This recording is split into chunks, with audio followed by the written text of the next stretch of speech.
How's everybody doing this morning? We got the seagulls in the background. I guess they're Brighton fans here. But we got another episode of VAR and Espresso. We got Patrick and we got Leo. How's everybody doing this morning? Oh, everything is good. Oh, sorry, Patrick. Oh, no problem. Yeah, all good here too. And you, Sean? Interesting games yesterday as the Club World Cup gets down to the semifinals. We had two big heavyweight teams advance. We had a couple heavyweight teams go home, a couple European teams go home. I guess which of the two games yesterday were your favorite? You can start, Patrick, if you want. Yeah, I think it was PSG Bayern, but the last few minutes of Dortmund Madrid were so chaotic that it almost got up there. But that was only about 10 minutes or so, as opposed to the entire match. The PSG Bayern match was, I would say, by far the match of the tournament so far for me. Bayern were super impressive, held PSG back for such a long time, nullified most of their threats, just not able to get the precious goals that their play deserved at times. Maybe the clinicality wasn't 100% there, but as PSG do, they found a way. But it was a rip-roaring match. It was fantastic. A lot of drama. An unfortunate, obviously, a horrible injury as well to 𝐊𝐤𝐜𝐤, which is just horrible to see. And a bit of fallout. I saw in interviews afterwards where Manuel Neuer was quite critical of Donnarumma. I didn't see that. I don't think it was a malicious. Any malice in it. I think it's just one of those footballing incidents. But yeah, obviously Neuer's teammate, so he wants to show up and support his teammate. But I think it was a bit over the top to say that it was vicious.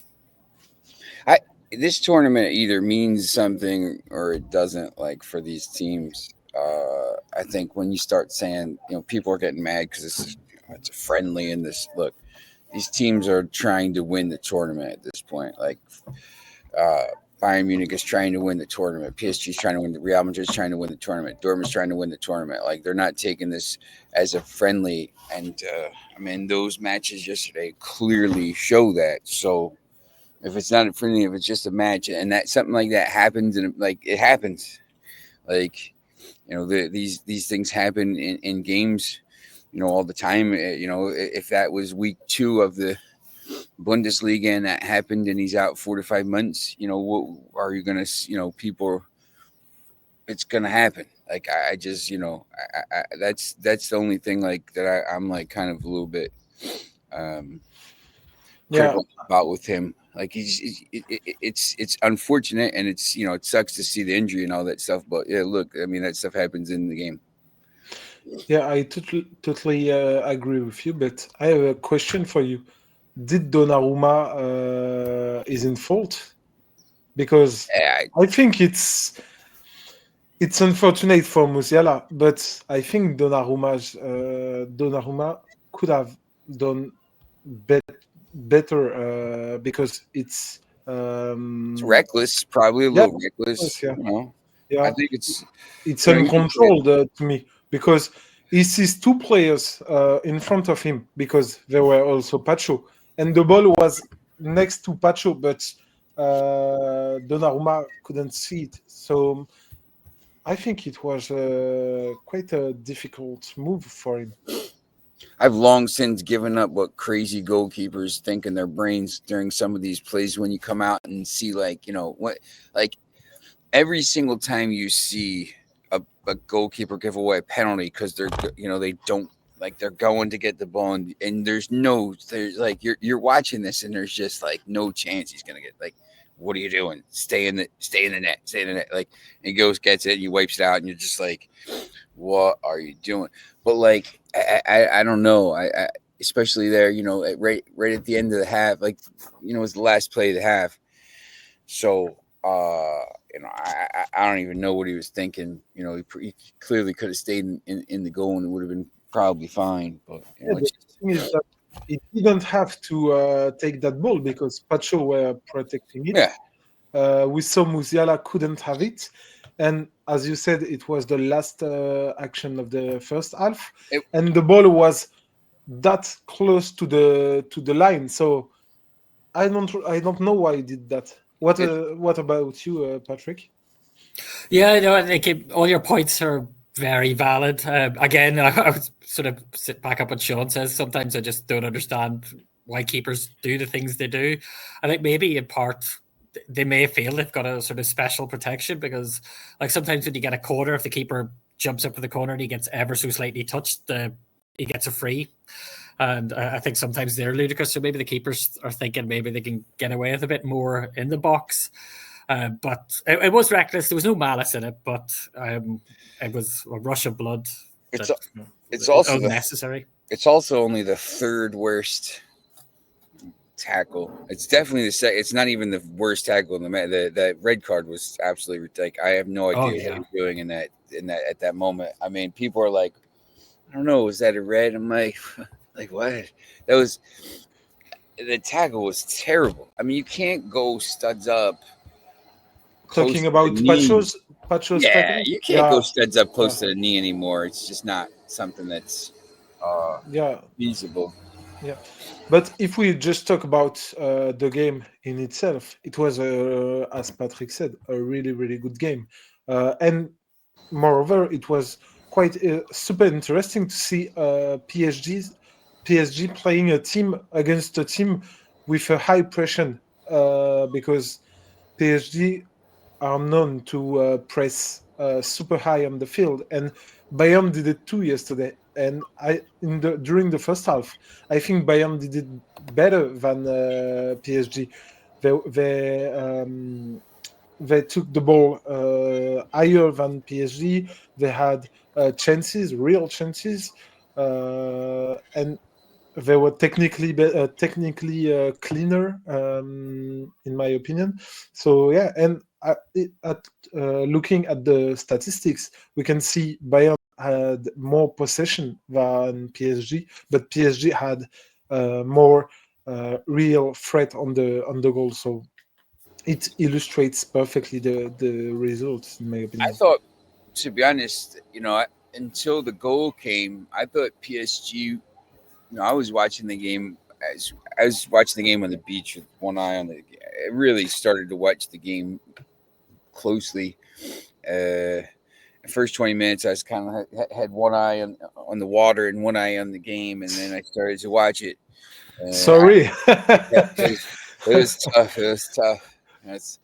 I actually thought PSG, just mentioning it, and I listened to Pedro. So yesterday, I took, I had a ACA or parlay for Real Madrid and PSG. So I was sitting there and I was like, man, I think PSG's in trouble in this game. Bayern scored a couple goals that were disallowed for offsides, but they're clearly offsides. And then 𝐊𝐤𝐜 scores, and you're like, all right, PSG's going to win this. And then the red card comes, and then, Kane scores, called back, and you're watching the game. You're like, man, I don't think they're going to hold on. I don't think they're going to hold on. And then they get the second red. The second red card was ridiculous. Like, what are you doing? People are like, it's a little soft. It's an elbow. Like, come on, man. Like, he knew exactly what he's doing. They're down to 9, and I'm like, yeah, there's no chance. Like, what's the Bayern's gonna tie this up, and then they're gonna go to extra time, and they'll score 6 goals in extra time. And when the goal, like the attack that came when PSG hit the cross, Dembele hit the crossbar, and then they ended up score. I think it was Dembele hit the crossbar. They ended up scoring right after that, and just like man, it's like a light bulb went on. You're like, man, this PSG team is like, I just don't think they may never lose another game. They may never. They're just absolutely ridiculously talented. 𝐊𝐤𝐜 is a monster, and 𝐊𝐤𝐜 is 20 years old. He's a monster, and Dembele's having the season of all time, and they have all these players coming through. And look, they still have, they have Real Madrid on Wednesday. We'll get to that probably today or tomorrow. But this team is just so good, and like to be able to go and score a second goal down 2 men, it just shows you how talented this team is. Yeah, I jumped up from my seat when the second goal went in. It was delightful to see. I was impressed that they show this level of maturity that they've never had. Like other people obviously talk about the light bulb moment towards the end of the Champions League group stage this season, but yeah, compared to even previous iterations of PSG, to withstand that pressure, to have their game plan completely nullified for large portions of the match, to sit in there and to use the weapons they have on counterattacks, to then bag a goal when they probably should have been maybe 2-0 down at that stage, just shows. Yeah, as Sean says, like they look unbeatable at the minute. They're frightening. They show no fear going back up. They didn't play to the corner. They didn't try to waste time. They took their chances. Obviously, Dembele coming on as a sub as well was a fantastic weapon to have. But yeah, no, I'm all with Sean. Hakimi's a monster. Hakimi is extraordinary. He's the African Player of the Year easily. He's probably he's arguably in the top 10. I don't even know. He's probably higher for Ballon d'Or. But I think if Hakimi were counted as a real right winger or something of a forward, we would never talk about Dembele Ballon d'Or. We would talk about Hakimi Ballon d'Or. Because he's 30 goals and assists this season. He's right back, just to recall. He started his season with the Olympics. He won everything he could, except the Olympics with Morocco. It's maybe one of the best single season for right back in the modern era of football. It's incredible. I never saw that. Leo, I have a question for you now. As a Lyon fan, Koumbedi is better. Living as a Lyon fan, living 30 kilometers from Paris at this point, are you like, or have you just even if, I don't know what, say you even get, say you win the appeal and get to stay in Lyon, like, are you just like resigned to the fact that PSG is gonna,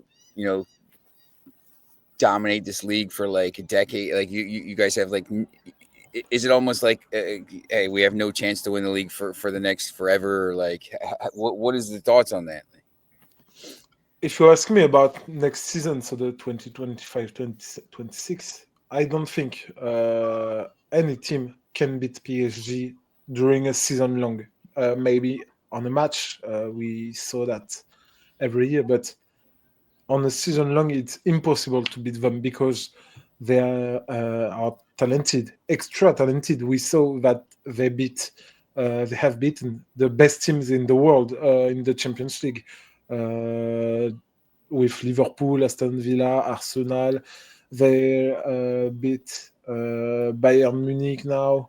They did with Atletico.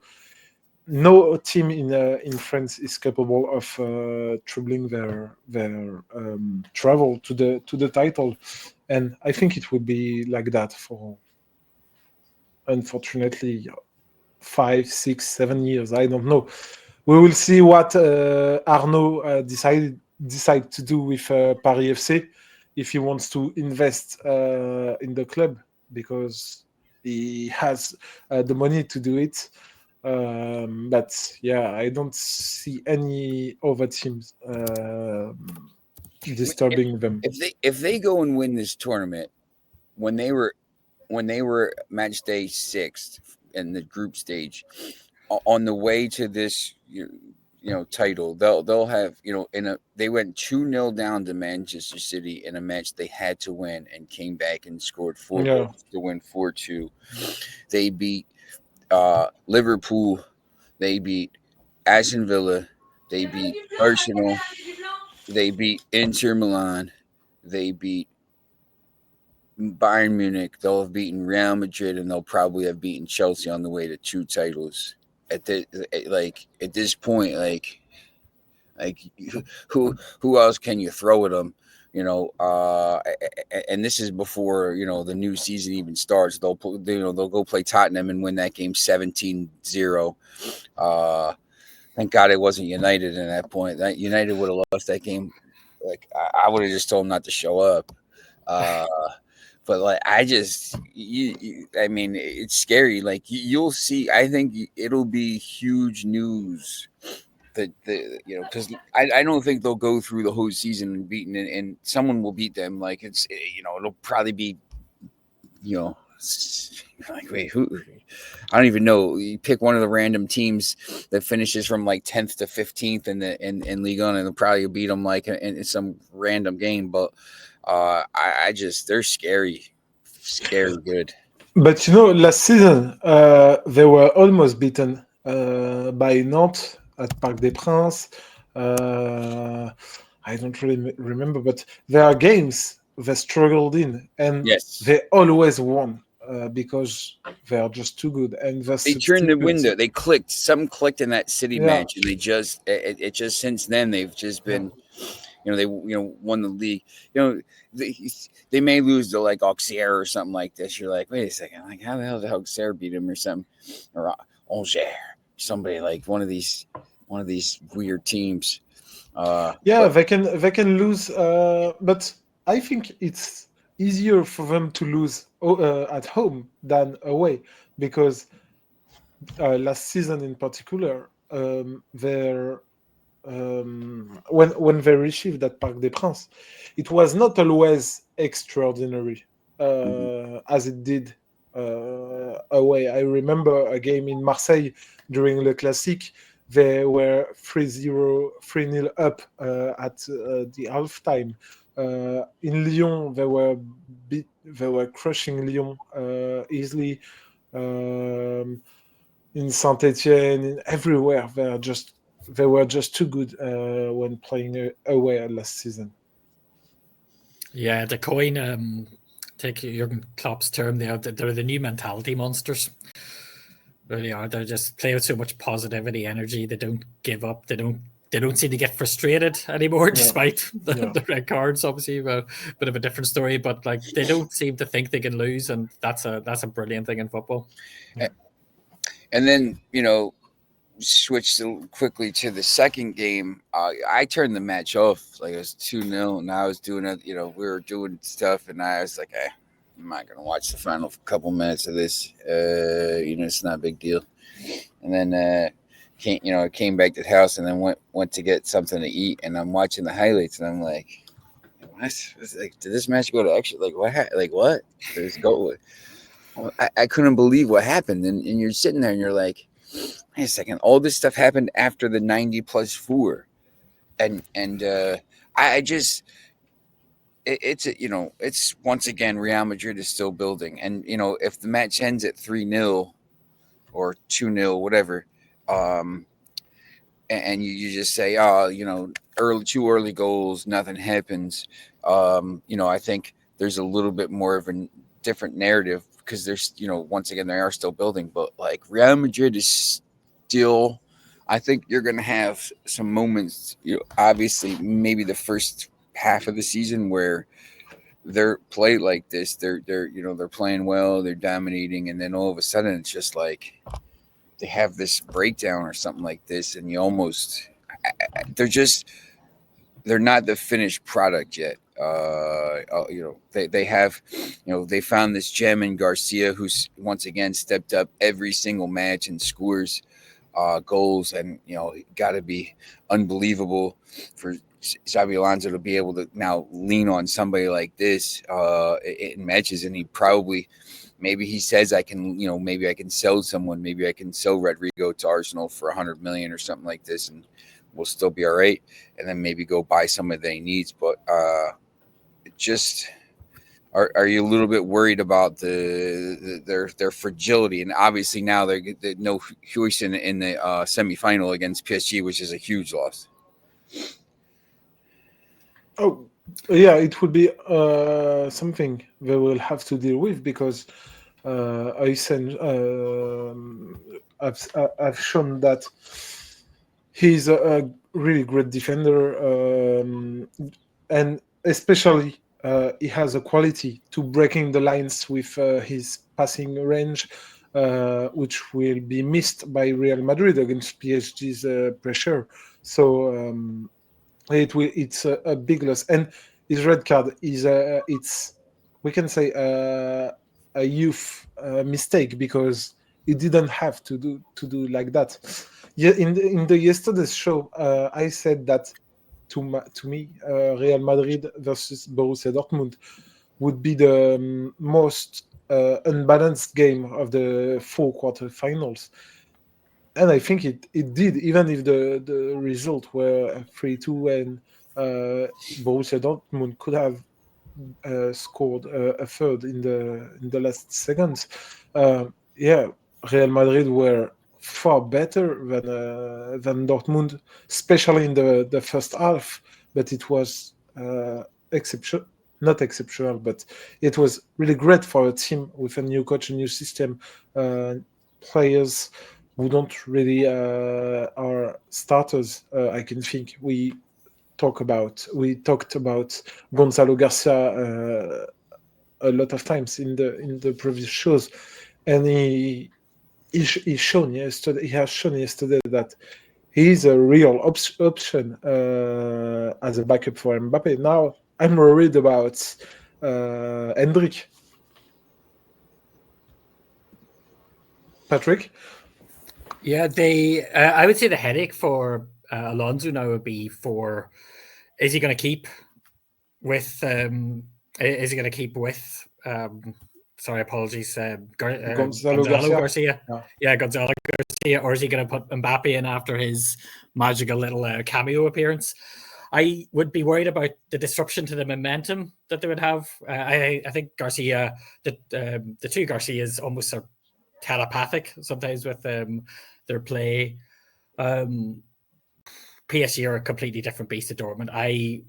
I've not been as disappointed. Dortmund used to be my favorite team to watch in Europe around 10 years ago, maybe towards the end of Klopp. I think Real Madrid got their 2 goals early. They were very clinical. And then I think they just sat there and said, go have it, Dortmund. You have nothing that could really trouble us. And Dortmund were so passive. They were so... Yeah. They weren't really attacking. And like, Sean, I don't blame you for such an off. I watched the whole thing, and the first half I had a few notes in. The second half I didn't have a note really until the 90th minute. It was just so ponderous, so lackluster. Any negative word I can think of for Dortmund. They just didn't seem to want to really press and attack. And from a team that would have been known as one of the more famous teams for starting off gegenpressing, or definitely the team that put it on the map with Klopp's teams, it was just really, really bad. And I think it took last ditch attacks and Real Madrid just collectively sort of having a brain fog moment for the last, for the extra time to unravel, because otherwise I don't think Dortmund would have got back into it. But yeah, no, there's definitely a little bit of a head scratching moment for Alonso now over the next day or two to see if he sticks with his team or if he brings in Mbappe. You can't really say too many negatives for bringing in Mbappe. He did have his brilliant moment, and he did look to be very, very hungry to get on the ball, to attack, to link up play as well. So, but I still think he'll be benched for the PSG match. Yeah. Might be brought on a bit earlier this time around, though. Yeah, and won't like that. Because we just have to talk about that. What a save by Courtois in the last seconds. From Sabitzer, yeah. Yeah, it was extraordinary. He has shown why he is the best keeper in the world. Yep, there's some good. The semifinal will be Donnarumma and Courtois, arguably the two best going. And this is, I'm trying to figure out if we're going to go Wednesday to the semifinal. And if you've seen the news this morning, the tickets for that Wednesday match are, average. The lowest is 250, 275, going up to a lot.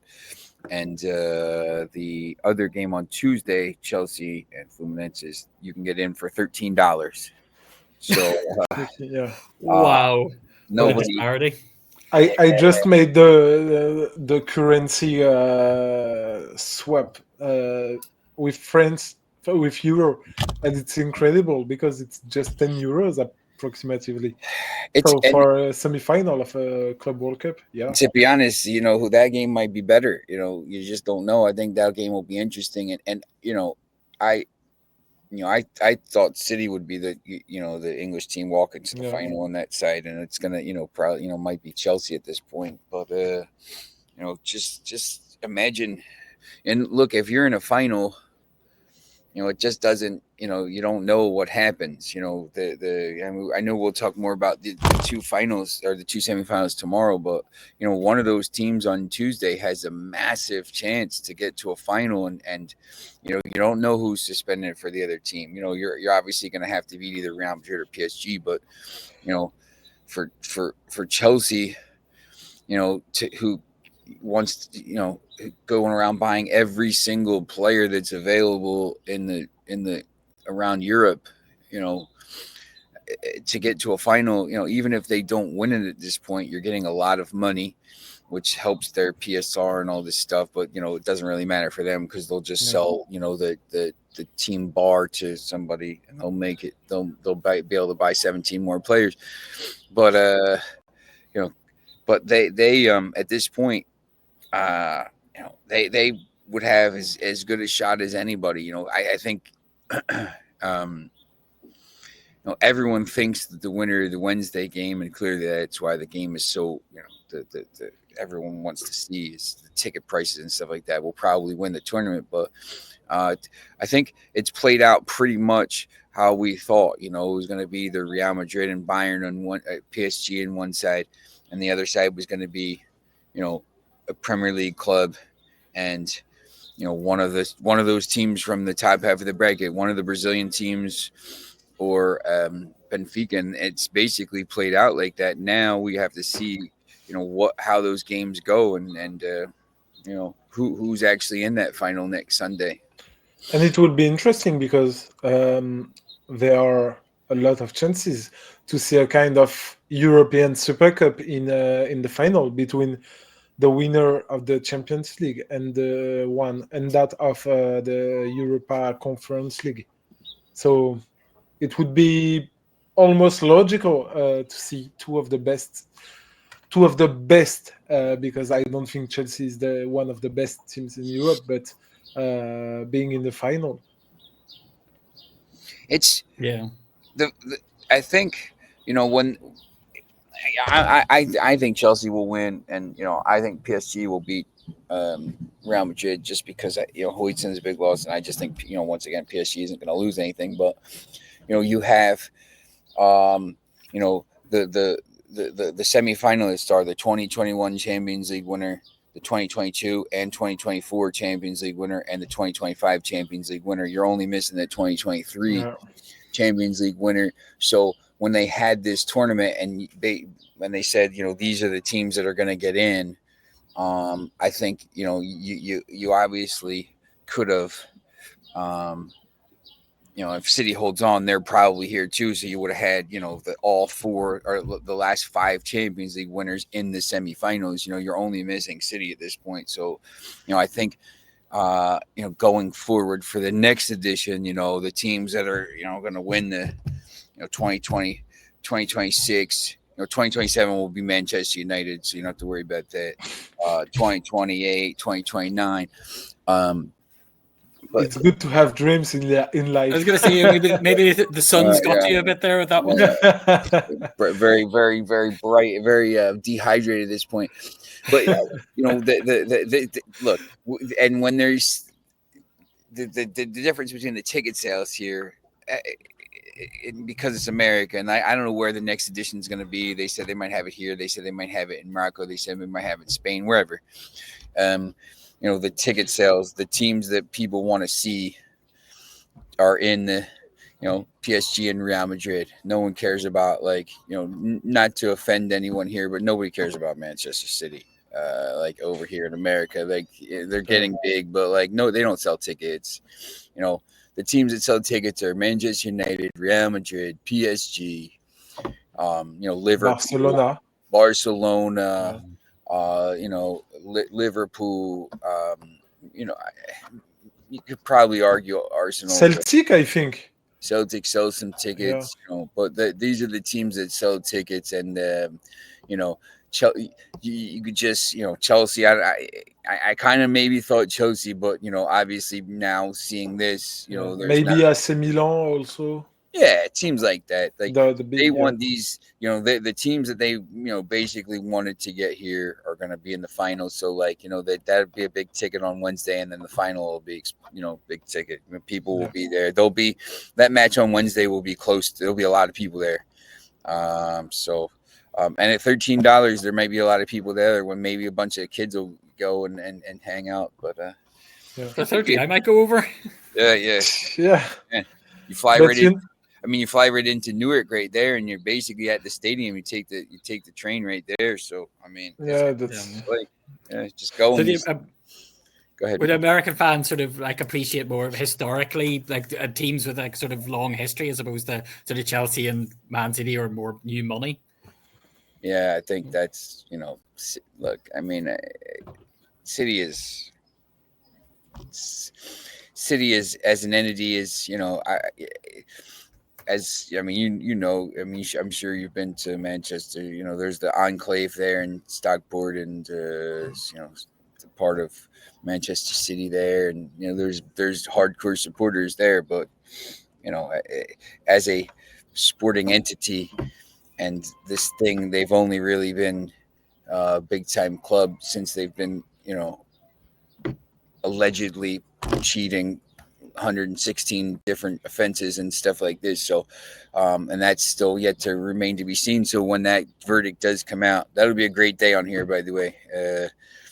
When that verdict does come out and all this stuff. So they're not like, you know, they're just kind of trying to think like of a thing like that over here in America. It's just kind of like, you know, we don't really have it like that. It's like